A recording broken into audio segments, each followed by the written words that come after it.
पवित्र पावन पाप नाशक भगवान भोलेनाथ का चरित्र। और चरित्र ऐसा है महाराज, श्रवण मात्र से ही मनुष्य को परम धाम की प्राप्ति हो जाए, केवल सुनने से। यदि भक्ति से श्रवण करने में ध्यान लग जाए तो समझ लेना चाहिए कि अब भगवान भी चाहते हैं कि मुक्त हो जाए।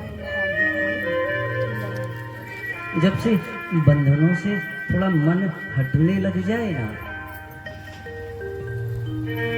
तो जानना चाहिए कि भगवान भी मुझ पर कृपा कर रहे हैं। और अगर उसके बाद भी समझ में नहीं आया ना, तो फिर तो बड़ा कष्ट है महाराज। और ये इतनी आसानी से नहीं प्राप्त होता है, क्योंकि भक्ति इतनी सरल नहीं है।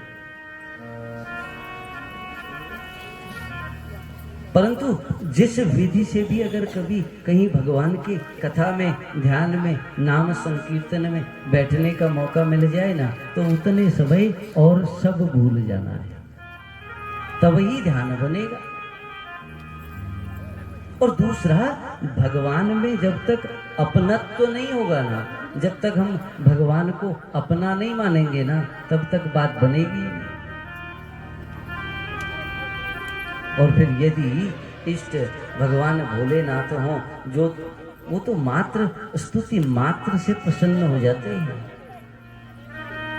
वो तो भगवान के केवल भाव से प्रसन्न हो जाते हैं। इसलिए हम सब भी भगवान भोलेनाथ को वंदन करें, प्रणाम करें और निवेदन करें कि हे नाथ, अब तो इस जीवन के बंधन और मरण से हमको मुक्त कर दो। शरणम। कल हमने कथा में अनेक अनेक चरित्रों को श्रवण किया।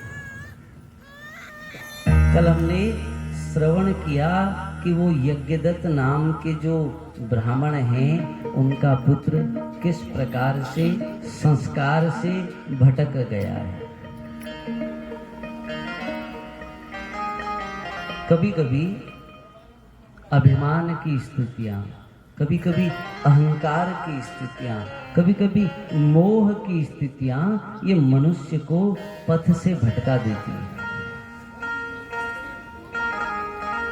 वो केवल अपने विषय में विचार करता है मात्र बस,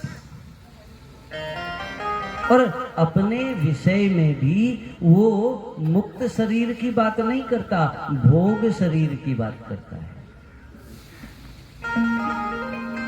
और पता है कितने अल्प समय के लिए, बहुत कम समय के लिए एक स्वस्थ जो मनुष्य है, अगर 100 वर्ष की आयु जिए तो पता है कितने वर्ष जिंदा रहता है?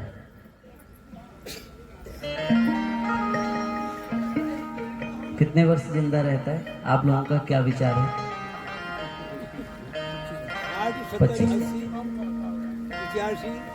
हाँ, 85। ठीक है। हमने अब समझना, देखो एक व्यक्ति 100 वर्ष से जीवित रहा, 50 वर्ष की तो रात हो गई। अब वो 50 वर्ष तो सोया ही हो गया ना, वो तो जीवित है ही नहीं, क्योंकि निद्रा मृत्यु के समान है। अब 50 वर्ष में भी जो बचपन के 10, 15, 20 साल हैं, वो तो पराधीन है। और पराधीन सपने हो सुख नाही। पराधीन अगर मनुष्य है तो उस समय तो सामर्थ्य है नहीं। अब वो 15 साल भी निकाल दो अगर 50 वर्ष में से, तो कितने वर्ष बचे? 35 वर्ष बचे।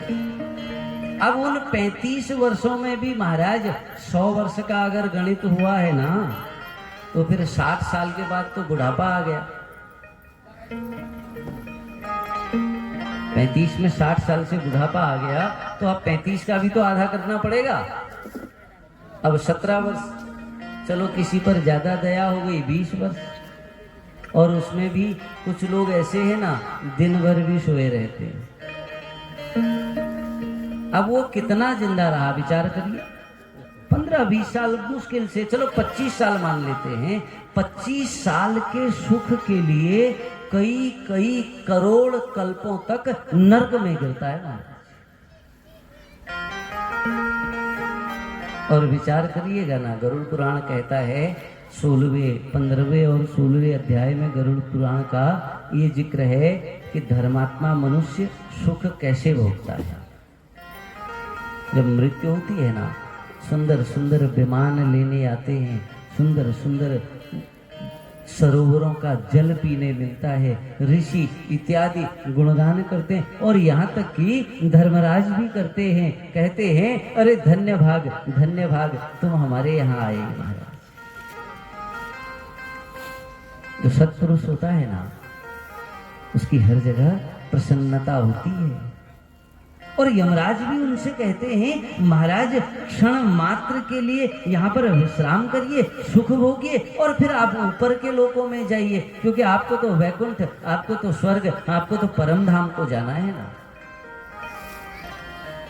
पता है ऐसा किसके साथ होता है?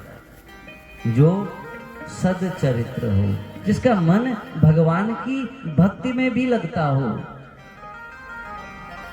जो दीन को देख कर ना दुखी होता हो, इसके मन को पीड़ा होती है, उसको भगवान जल्दी स्वीकार कर लेते हैं महाराज। और ये भगवान शंकर का जो चरित्र है, ये तो ऐसा चरित्र है, कल हमने श्रवण किया कि वो जो पुत्र धर्म से विहीन हो गया था, मात्र एक शिव मंदिर में दीपक जलाने से कुबेर बन गया। ऐसा तो केवल औघड़दानी भोले बाबा ही हो सकता है ना, दूसरा कोई तो हो ही नहीं सकता। हाँ, तो ऋषियों ने हजार हजार वर्ष तप किया, 10-10 हजार वर्ष तप किया, फिर भी भगवान मिला नहीं। अब वो कुबेर के बारे में ब्रह्मा जी सुना रहे हैं, कह रहे हैं कि एक बार पद्म कल्प की बात है। उस कल्प में कह रहे हैं कि मुझ ब्रह्मा के जो मानस पुत्र हुए ना, वो पुलस्त्य हुए, और पुलस्त्य से हुए विश्वश्रवा, और विश्वश्रवा के जो पौत्र हैं वो हुए कुबेर महाराज। पूर्व जन्म में उग्र तप किया था, और जब पूर्व जन्म में उग्र तप किया ना, तभी तो पूरी अलकापुरी का भोग किया है। फिर एक कल्प बीत गया तो अगला कल्प आया मेघ वाहन कल्प, और इस कल्प में ये यज्ञ दत्त के पुत्र कुबेर बनकर आए हैं। और महाराज एक बात श्रवण करिए, ये पिछले जन्म का ध्यान है कि मैंने तप किया था, और इस जन्म में भी निरंतर तपस्या करने लग गए हैं, 10-10 हजार वर्ष तक तप किया।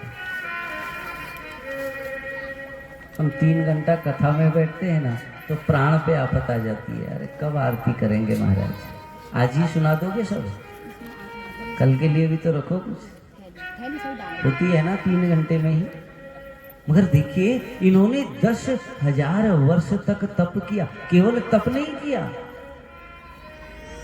जब तक शरीर में केवल अस्थि मात्र नहीं रह गए, पूरा चर्म सूख गया है, मांस सूख गया, केवल हड्डियां रह गई, तब तक तप किया है। एक माला फेरी, मंदिर पे बैठ के सोच रहे हैं शायद त्रिशूल के भगवान खड़े होंगे, आंख खोलूंगा तो। एक ही माला में लगता है ना हमें, एक माला जप ली तो खड़े होंगे भगवान। यहाँ इनका तप देखिए, 10 हजार वर्ष तक मांस सुखा दिया महाराज। और जब इतना गंभीर तप किया ना, भगवान भोलेनाथ माता सहित प्रकट हो गए सामने। और जब प्रकट हो गए ना माता सहित, तो भगवान ने इनको कहा, अरे महाराज उठो, अब तो मैं प्रसन्न हो गया हूं, अब कोई चिंता नहीं है। इन्होंने आंख खोली है, और जैसे ही इन्होंने कुबेर ने आंख खोली ना, तो मानो एक ऐसा तेज सामने प्रकट हुआ, इनकी तो आंखें जगमगाने लग गई, क्योंकि भगवान का स्वरूप है, साधारण आंखों से मनुष्य सहन नहीं कर सकता। भगवान की प्रार्थना करी, भगवान से कहा हे प्रभु मैं बार बार आपको प्रणाम करता हूं, आपको वंदन करता हूं।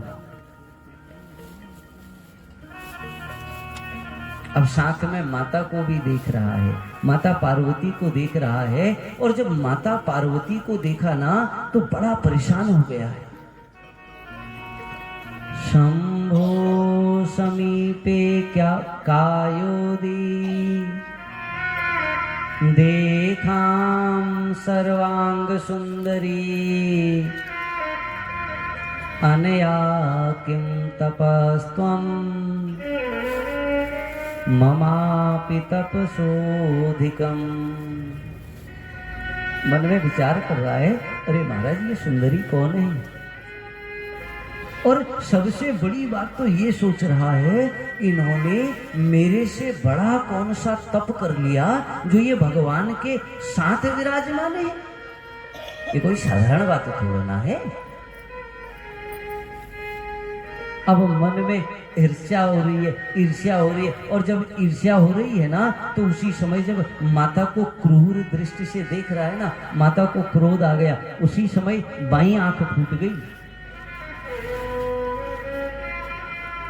और जब बाईं आंख फूट गई, अब तो बड़ा चिंतित हो गया है। अब भगवान से प्रार्थना कर रहा है, हे नाथ मेरे अपराध को क्षमा करो। माता ने तो शिकायत करी, देखो भोलेनाथ ऐसा है, अपने शिष्य को समझा लो। एक आंख तो फूट गई, अगर फिर मुझे ऐसे ही देखता रहा तो दूसरी आंख भी फूट जाएगी। भगवान बड़े प्रसन्न हुए। भगवान ने कहा, हे देवी, हे उमे, ये तो तुम्हारा पुत्र समान है और ये तुम्हें क्रूर दृष्टि से नहीं देख रहा है, बल्कि ये तुम्हारी तप की जो संपत्ति है, जो तुमने जोड़ा है ना, उसको देख रहा है। इसलिए तुम इस पर कृपा करो। भगवान ने भी उसको अनेक अनेक प्रकार से वरदान दिया कि हे पुत्र, तुम चिंता न करो। और माता ने भी उनको वरदान दिया। माता कह रही है, तुमने मुझसे ईर्ष्या करी, इसलिए आज से तुम कुबेर नाम से जाने जाओगे। और कुबेर ने भगवान सहित माता को प्रणाम किया। और प्रणाम करके भगवान तो अपने वैश्वेश्वर धाम को चले गए। और ये जो वैश्वेश्वर धाम है ना, इसका नाम ही कैलाश है। अब भगवान कैलाश पर जब जाने को तैयार हैं, उससे पहले भगवान ने सुंदर डमरू बजाया अपना। जब भगवान ने डमरू बजाया, सारे देवता उनके समीप आए और इन सभी देवताओं के साथ भगवान ने कैलाश में प्रवेश किया, कैलाश को अपना स्थान बनाया है। बोलिए कैलाशपति महादेव भगवान की जय।